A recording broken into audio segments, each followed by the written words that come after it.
এক বুদ্ধিমান ব্যক্তি বলছে বুদ্ধি থাকলে নাকি প্রবাসে আসতে হয় না, দেশে শুয়ে শুয়ে টাকা ইনকাম করা যায়।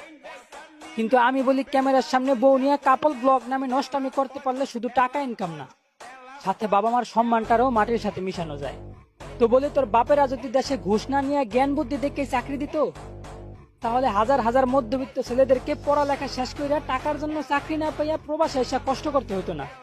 আর সমাজটা যদি কোনো যোগ্যদের দ্বারাই পরিচালিত হইতো, তাহলে তোদের মতন বউ ব্যবসায়ীরা কাপল ব্লক করে দেশটারে নষ্ট করতে পারতো না।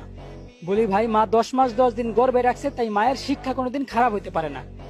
তাই তোর বাবা মারে মানুষ গালি দিব, বাইসা থাকতে এমন কুকর্ম কোনোদিন করিস না।